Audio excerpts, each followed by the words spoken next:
Thank you, Ellie, for the introduction. So my name's Matthew, and I'm a TASER research student, undergraduate student at UNSW. Just want to start off by acknowledging the Bedical people, the traditional owners in which we gather on today, Bedical people, and pay respect to all elders past and present. So I want to start off with on the reason why I wanted to do this TASER research. It goes back from last year. In 2022, late last year, I did a case competition with a company called WSP on net zero. And what we found is in the case competition is that there was significant investment towards decarbonisation, towards renewable energy, and there was some investment in electric vehicle chargers. And what we proposed from that case competition was to develop an extensive electric vehicle electric vehicle charger network, as well as electrifying homes, which is getting rid of gas from households, raising gas from households. However, what I've learned from this is that there's a big gap in the transport sector, especially with heavy vehicles. There are some heavy electric and hydrogen vehicles on the market now. However, adoption could be better, could be more accelerated. In order to meet net zero targets and zero emissions targets within the next 30 or 40 years, there must be a rapid take on zero emissions heavy vehicles. I'll just call them ZEHV because they'll, that's what prompted me to join Ellie and her research team with TASER Research. And what I've done throughout this experience is three main things. The first thing is conduct lots of research into previous academic papers on zero emissions heavy vehicles, in particular for hydrogen heavy vehicles, as well as battery electric heavy vehicles. What are some of the challenges and opportunities? And I'll outline that soon. The second thing is what I've done is I've tabulated data and I've extracted data from all those previous papers, in particular the TCO, the economic feasibility, which I'll also discuss. Lastly, what I've done throughout this experience is I have written a literature review for Ellie's paper, summarising all the research that I have done throughout the last 6 months. So I'll just get started on what I found throughout researching previous academic papers, and I'll start off with 4 main topics that I've summarised. Firstly, economic competitiveness, followed by technical feasibility and infrastructure requirements for such vehicles, and what are the implications of policies on implementation and emission reductions for these vehicles. So I'll start off with economic competitiveness. I'll outline the graphs that I have tabulated and extracted from previous papers. The main finding here for economic competitiveness is that there's a lot of the papers that I've researched, a lot of the papers are European papers. There was one in California. Well, there's not much papers on these types of vehicles within Australia. So a lot of these values that I will be mentioning may not be as applicable to Australia, but it is good to know as Australia accelerates towards these vehicles in the future. The first thing to mention is that for battery electric trucks, light duty and medium duty trucks, currently they are cost competitive with internal combustion engines and internal combustion trucks. However, for heavy duty vehicles, the results were mixed. For fuel cell electric vehicles, it's currently the most expensive, with the exception of when green hydrogen is used. Future projections suggest the TCO of such vehicles will reduce in the future. And lastly, battery electric trucks will exhibit a lower TCO compared to fuel cell electric trucks. From these studies, what we've found is that OPEX, operational expenditure, is weighted more heavily towards TCO compared with CapEx. This is important for fleet managers, and now to reduce TCO, we need to focus on more operational measures instead of capital expenditure. However, capital expenditure is still important, especially for small medium enterprises. And again, as I mentioned, the studies that we analysed were countries, European countries. A lot of these countries, such as Norway, Sweden, and Germany, they have lots of progressive policies, such as significantly reduced electricity costs with renewable energy, as well as small subsidies for these vehicles. And as a result, the TCO for these vehicles are low. Some challenges that we found is that for Australia, there's a lack of policies and interventions to reduce the economic barrier to adopt these vehicles. Secondly, there's a high initial upfront cost, which may be prohibitive for small to medium enterprises to adopt these vehicles. And lastly, and this links it with the second point, battery costs are still high, especially for battery electric trucks, especially for trucks, they need to use a lot of batteries. As a result, these costs will want to focus on some of the graphs that we've found from the previous studies. So I'm going to start off with light to medium rigid trucks. These are the values that we've found. They are normalized into Australian dollars by these conversion factors outlined at the bottom. But what we've found predominantly is that light to medium for zero emissions vehicles, for battery electric vehicles, they are currently cost competitive with price. Hopefully as battery costs will reduce and as more renewable energy is used, hopefully the TCO for battery electric trucks will go down. It's obvious, and so battery electric trucks are outlined in green, the green graph. Hydrogen fuel cell trucks are outlined in the light blue. At the moment, they're more expensive, predominantly because it's a newer technology. Future TCO. So this study is from a European study, and this one is from a Californian study. Future values are outlined in this Californian study. There's no values in that particular European study. But what they've found generally is that TCO for zero emissions vehicles will reduce. There are some factors to that, such as improved vehicles, as well as increasing renewable energy. So those are some of the factors. And those are mainly for light to medium rigid trucks.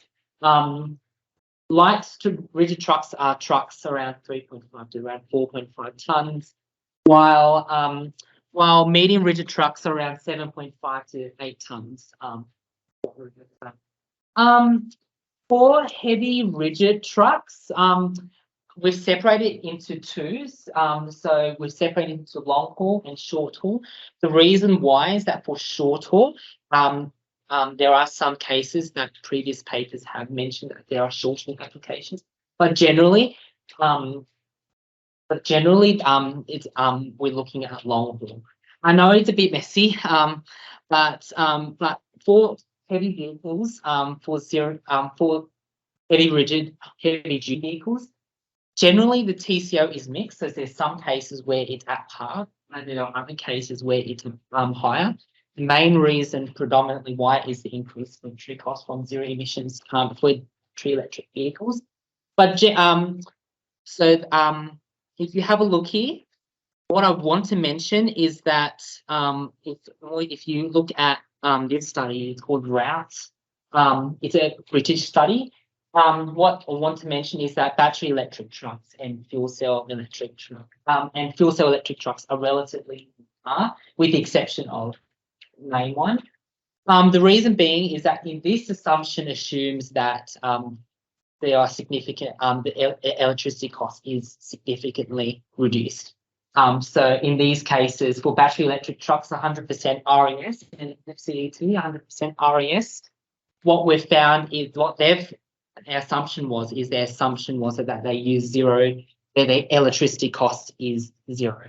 So it doesn't cost any money for every kilowatt hour of electricity because it's renewable energy. So that I just want to quickly mention that it is mixed, depending on different studies and the different parameters out there. This is also reflected in the future values. It is also mixed, but generally it is reducing over time. In particular, this particular study, this is a German study, it does reduce, it does go up and it does go back down, but it is all dependent on the assumptions that they have. I've also outlined this for short haul trucks. There are two main studies for this. As the first one's the German study, the second one is the California study. Generally, the prices for the TCO for zero emissions heavy vehicles is reducing. So these are some of the things that I have been doing throughout the TASER research over the last 6 months. I have looked at the data, extracted the data and tabulated them, and from there we can extract some conclusions.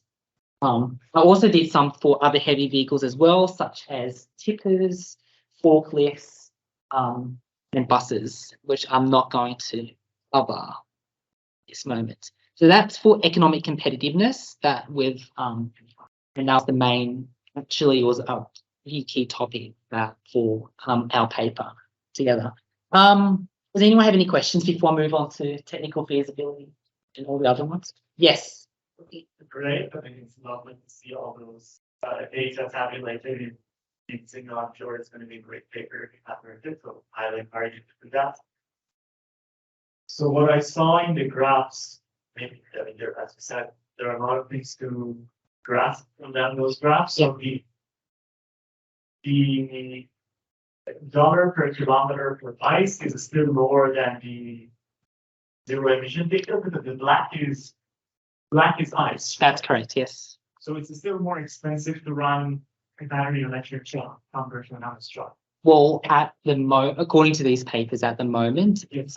For heavy vehicles, it is fine. Apparently, yeah. This is for light. This is the values that we extracted. For the heavy long haul truck. Yeah. Okay. What about the light duty? Light is So what's the one on the right? the right's the future values. Oh, that's another study, but that's another study, but they didn't have it can't really compare apples to apples because they didn't have 2020 values. So your overall understanding of the literature is that it's still currently it's still more expensive to run a battery electric. Generally for heavy vehicles, yes. The reason being is that there are significant upfront capex barriers. So the dollar value per kilometer here considers that upfront cost. That's correct. I see. That's correct. TCO.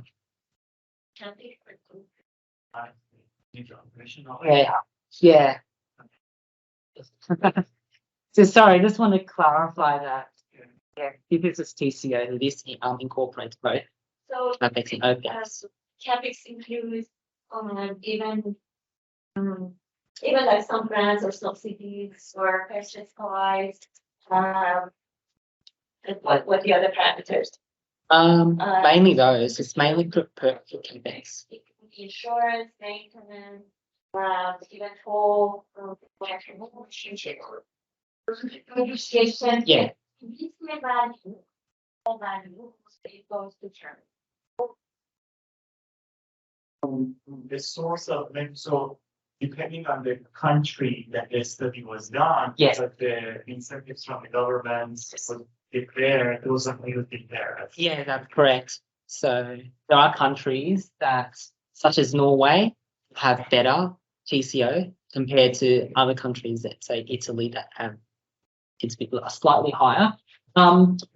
This study, what I've done is they've actually outlined 10 countries within Europe, within continental Europe. I've just averaged those out because I just can't have all 10. So I just had to average them out. So, but this is just a general representation. A main thing to get out from that is that there are countries such as Switzerland and Norway have lower TCO, and that TCO which includes capital expenditure compared to other countries, and such that it's more competitive. So I think I have the paper on my computer. We can have a look after. How do you calculate the TCO?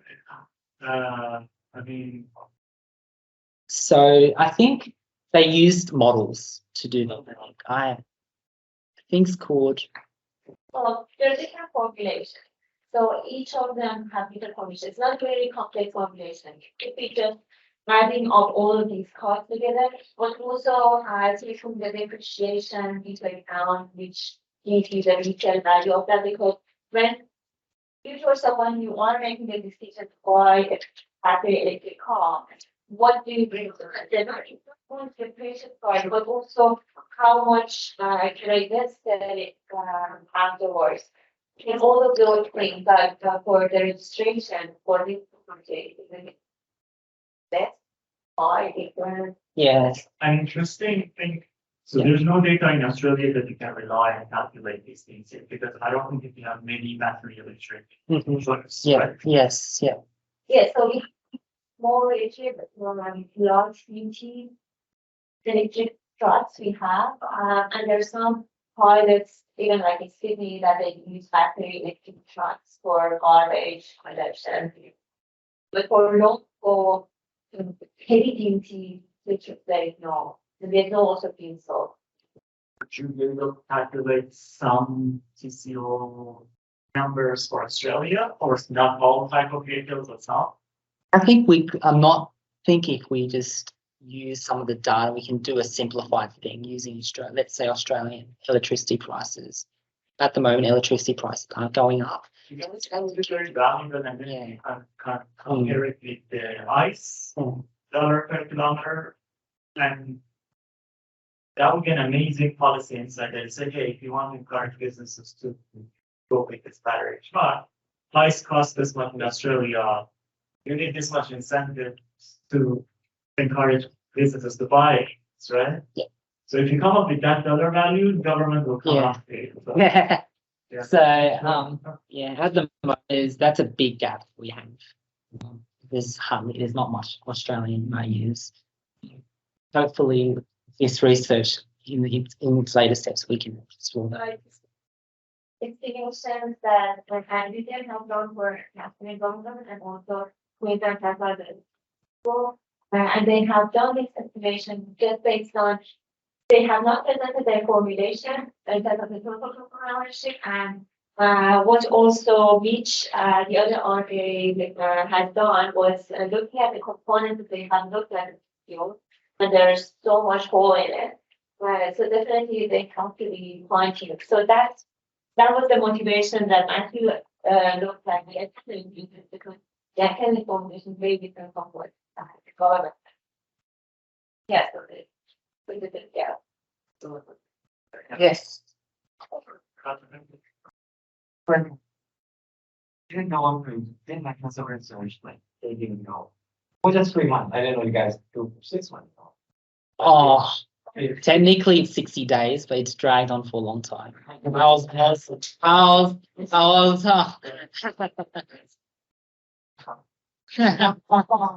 So I worked part-time throughout long-term one. I have two questions. So I just want to confirm. FCU, is that just voltages? Yeah, that's fuel cell trucks. Yeah. I'm not sure the contribution. I am interested in the positions for future of technology when it's going to be fuel cells or electric vehicles. Yes. In the decision that people have made a few months ago, that they really want to push for fuel cells, right? Rather than electric, which is controversial. Totally depending on the demand. Is this for heavy vehicles or for light vehicles? Like technology is together, so I need to look at the call, like show us really encouraging it. It would be so my question would be what are the difference in the cost? What is the viability of the charging station, or is it the vehicle cost, or is it the cost of the fuel? To make the gap so I can't on top of my head. Um, there's a lot of different factors, such as electricity costs. I think the reason why battery electric costs are cheaper than hydrogen fuel cell costs is that it is inherently more efficient for battery electric. You're just putting electricity in, and you're just using electricity. With hydrogen and fuel cell, what you're doing it's an energy storage. You're having, let's say, clean energy that's from the solar panel and then you're converting that to hydrogen through electrolysis, and then you're putting it into the vehicle to be burned through a fuel cell. That's just losses. And I think that's one key factor. Maybe another key factor could be infrastructure as well for hydrogen fuel cell. At the moment, there's rarely, even in Australia, and even I'm not sure about overseas, but there's not much infrastructure in place for both the battery electric chargers for trucks as well as heavy duty hydrogen trucks. So maybe that's another cost. And another cost could be the battery fuel cell vehicles maybe slightly more risky. So there may be some safety systems that they need to have place. And it's a relatively newer technology. Like it's not as it's with battery electric vehicles in general. That's been going on for 10 years. I have to think about it, 10 years already. And it's now ramping up significantly. Battery costs are significantly going down. Rate of production is going up with lithium-ion batteries, with new battery technologies. I think for hydrogen vehicles, it's a bit slow on that. So I think that's reflected in the cost. So those are some of the things that I reckon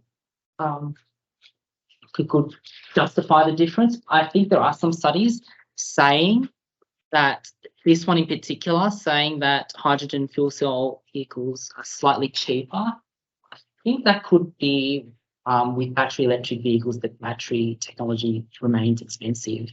So there are, as Ellie said, there are a variety of factors. Right. So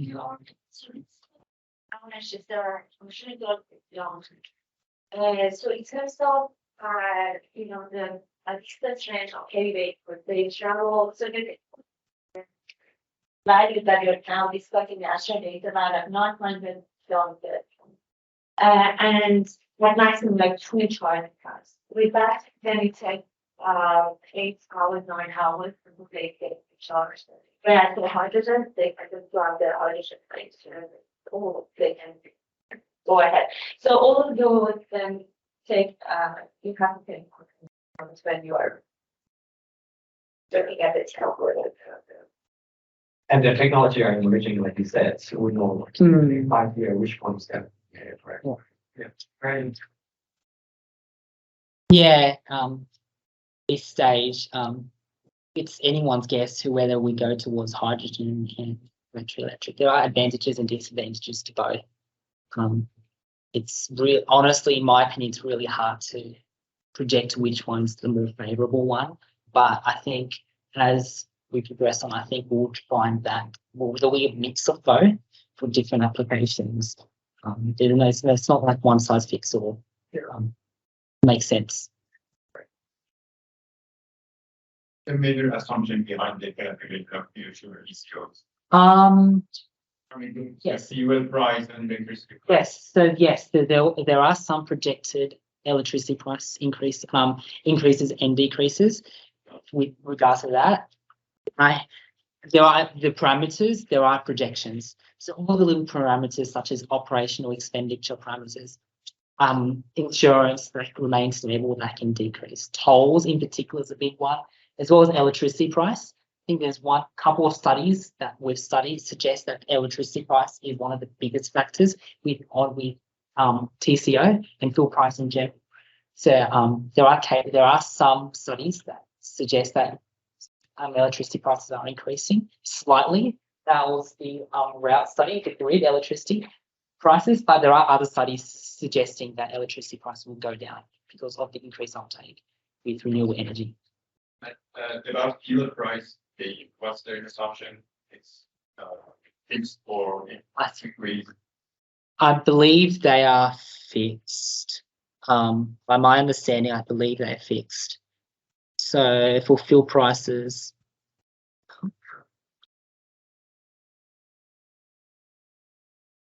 so this study, yeah, so this one's exponential for diesel price. But it seems that some that's for so black is diesel. This one suggests it's linear. So there are and for electricity, there is a significant for this particular study. There was a significant decrease, but yeah, that was for and there are. This is actually a summary, but yeah, I think there's this one right here from this particular study saying it's increasing slightly. I think that's a little bit unrealistic, but at the, especially long term, because it's hard to predict from these studies on what's going to happen, but they've suggested that it's a slight increase over time. I think they mentioned the impacts of the war in Ukraine as well as other geopolitical conflicts. For that one, that's electricity prices for the grid electricity. For this same study, what they've done is they've done something interesting. So they've done, there's two main scenarios I want to point out for this particular study. There's the renewable sources scenarios, and it suggests that renewable energy costs are zero. I think that's a little bit unrealistic, but and there's also 50-50 split, which is 50% grid electricity. So those are the values that was presented, as well as 50% renewable energy, which is free. So it's an average of $0 and this amount. And for our papers, we've disregarded fast charger prices at 42 cents per kilowatt hour. So those are the assumptions that we've found. You also had increases in diesel cost as well as natural gas. But yeah, I think those previous studies that were done, it was all just projections. So I just want to ask, the cost of the gas now in the fuels. Yeah. You calculate it before Ukraine war or after Ukraine war? Because it's hard. I think the Ukraine war was very, very recent. So a lot of these papers started. It takes a long time to do research papers. I think there was one, and that was the UK one, which is routes, which is the one under route. This one, yeah. I think we just have to move on to some of the other things that I've mentioned. I think again, economic competitiveness is a big thing. I think there are other things that we need to mention as well.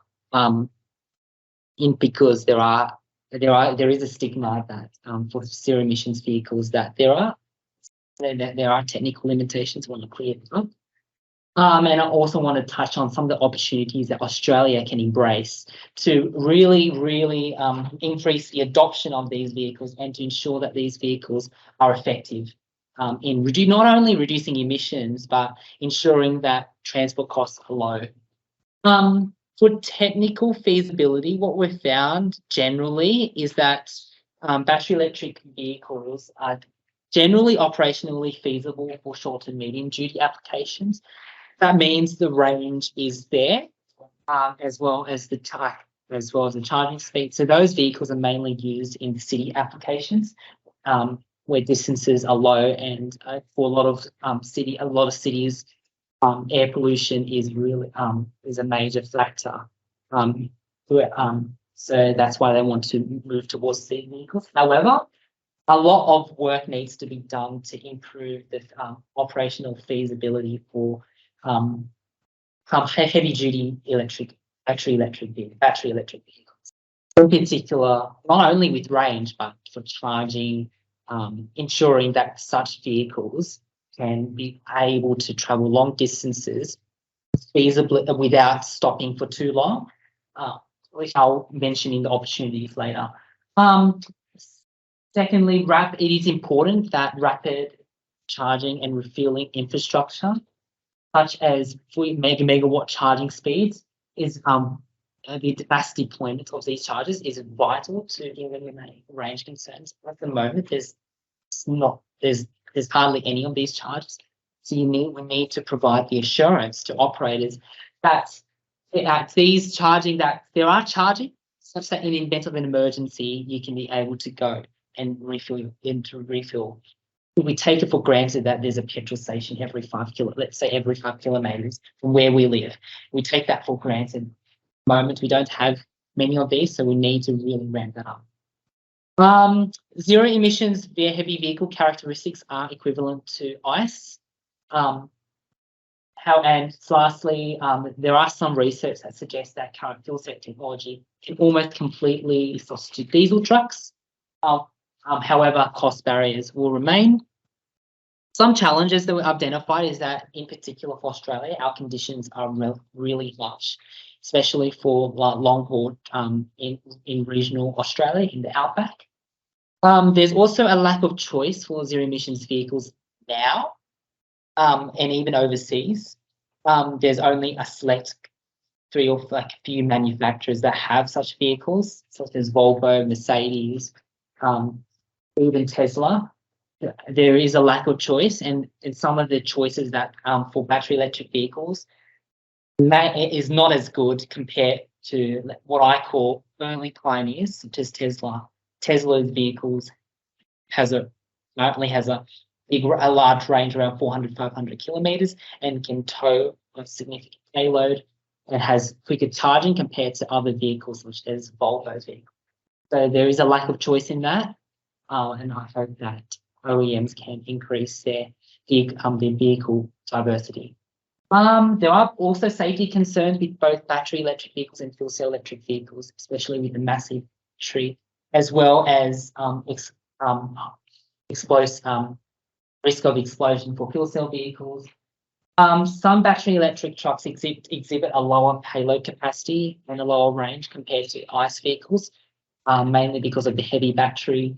And lastly, battery electric trucks currently have uncompetitive charging times, so that charging times are longer and doesn't fit within the 30-minute or 45-minute mandated stop break for every 4 to 5 hours. So those are some of the challenges for technical feasibility. Infrastructure requirements is also really important. It must be overcome to ensure that these vehicles can be deployed. It gives the assurance to operators that they can drive the vehicles, and if they suddenly run out, suddenly at low charge, they can be able to easily go and charge and refill. So it is important that we need to accelerate this. And as I mentioned, deploying these infrastructure will eliminate range concerns and making them significantly more operationally feasible. And there must be an investment now, not later, now, to scale this infrastructure such that it is ready when these vehicles can be deployed en masse. We don't want a significant amount of these zero emissions heavy duty trucks on the road, such that there is not much infrastructure to support it. There's not much chargers. The chargers are blocked. The chargers are busy, always busy. So we need to start planning now, and we need to and there needs to be investment into developing a master plan to do that now. Otherwise, chargers will be blocked, fuel stations will be blocked, and that's a key policy gap at the moment. Now there are electric vehicle charger master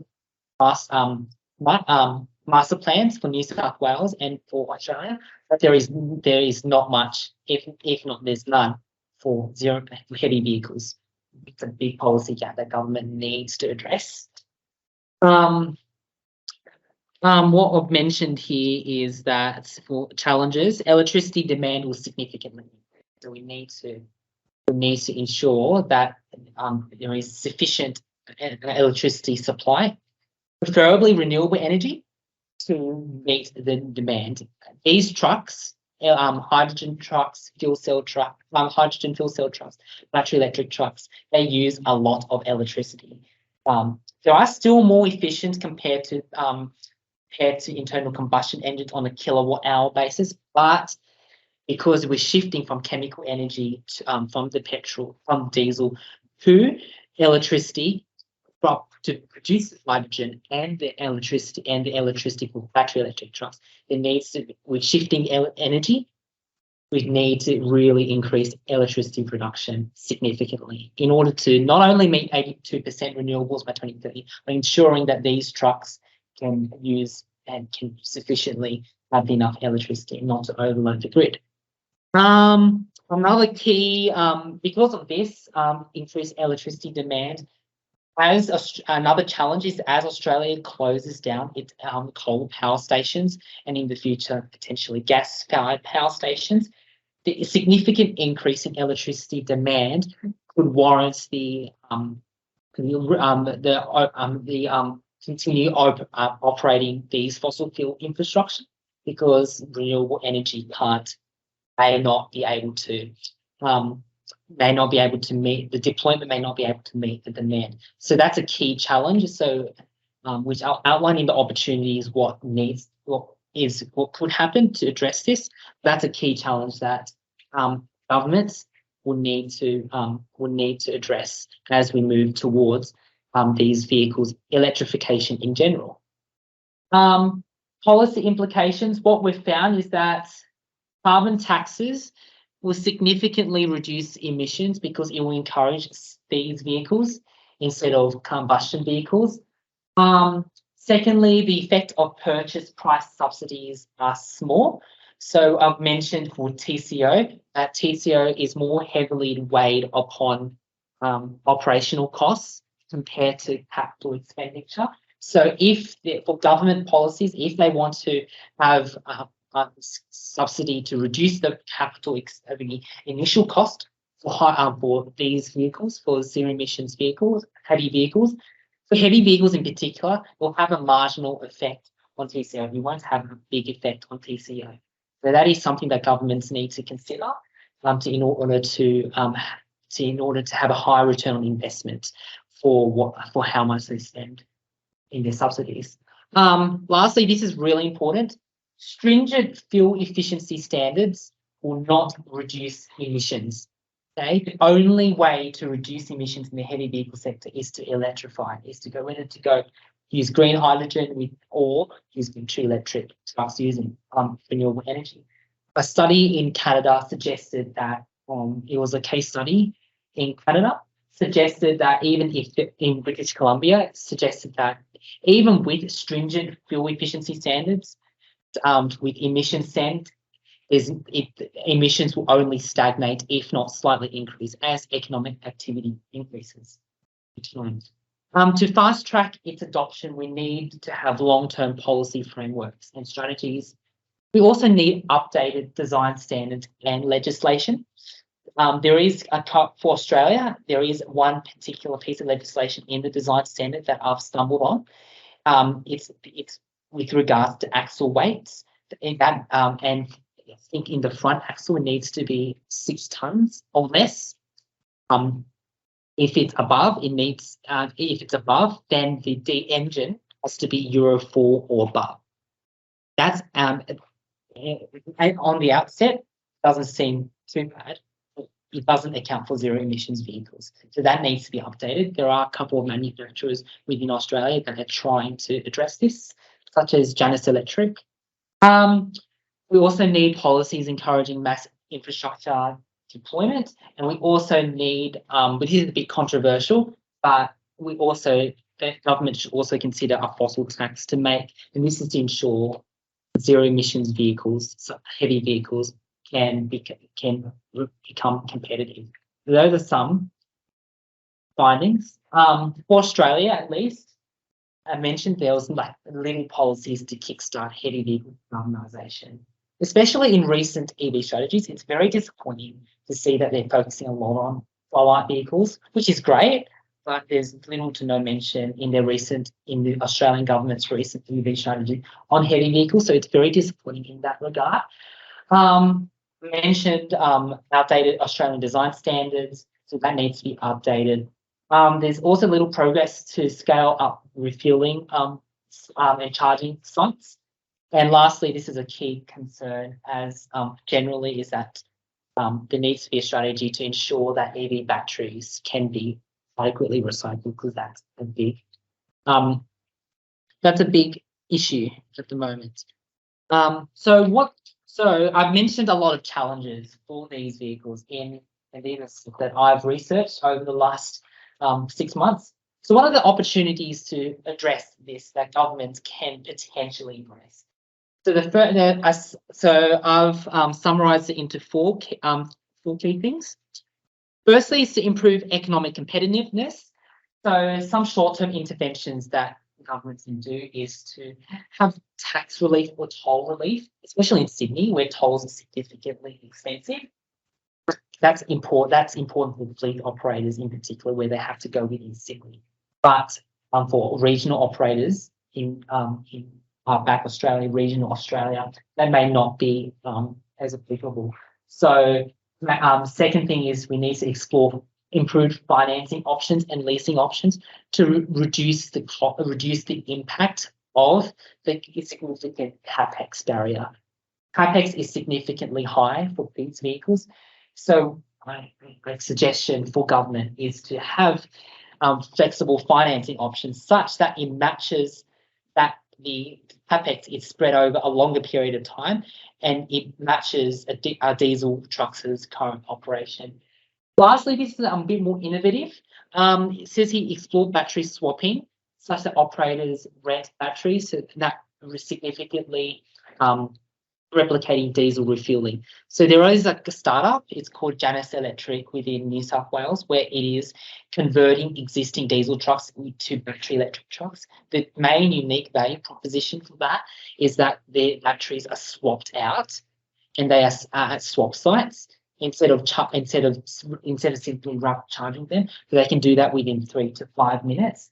So, and their business model revolves around it's like swap and go gas. You don't own the battery. Instead, you rent the battery, and once the battery is depleted, you can swap it out and you can rent another battery again. So having that battery swapping such that operators are not paying for the battery is really innovative. So maybe the government should explore the idea as well. Some long-term interventions could include significantly reducing electricity costs and hydrogen costs through renewable energy. Renewable energy is cheap and will continue to get cheaper over time. Secondly, optimise servicing intervals to reduce operation and maintenance costs. Battery electric vehicles and hydrogen vehicles are slightly more, especially battery electric vehicles, are more simple compared to internal combustion engines, especially for trucks, where trucks have a lot of different components in a diesel. So optimizing servicing intervals such that you're only servicing what you need instead of what is prescribed is key to reduce that O&M costs to improve TCO in the future. Mentioning addition of a fossil tax to further tax ICE vehicles, ICE trucks. Last is also a key consideration to have. However, there are political barriers to that. Lastly, leveraging economies to scale as zero emissions vehicles technologies increase in scale, such as lithium-ion batteries, then we hope that the cost for lithium-ion batteries will significantly reduce, such that will become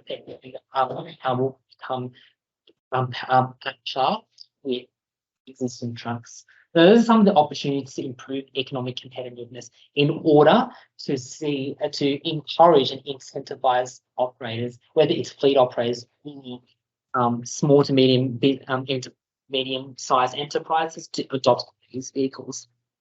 We also would like to improve their performance for such vehicles, such as improve their charging speeds, utilising rapid charging, improving vehicle efficiency, such as reducing weight or improving aerodynamics, improving battery energy density to increase the amount of batteries you can put in, the size of the batteries such that you can have more range.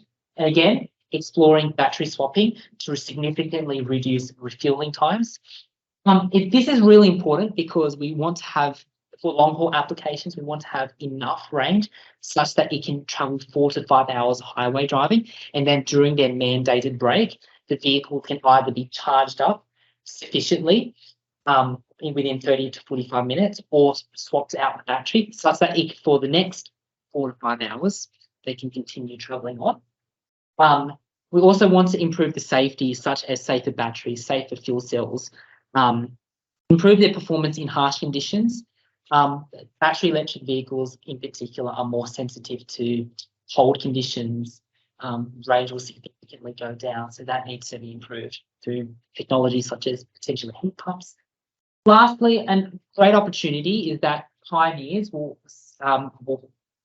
zero emissions heavy vehicles pioneers will really force OEMs to compete. A good example is Tesla with the release of the Tesla Semi truck. This Tesla Semi truck has a significantly higher range, and hopefully that will push other manufacturers to explore to further develop their trucks such that the variety of fuel cell of trucks, of zero emissions trucks, will increase and improve. Thirdly, we want to supercharge infrastructure deployment at mass. So this includes significantly ramping up renewable energy to support these trucks, such as generation and grid infrastructure, as well as scaling up refuelings and charging sites, which is important for its deployment.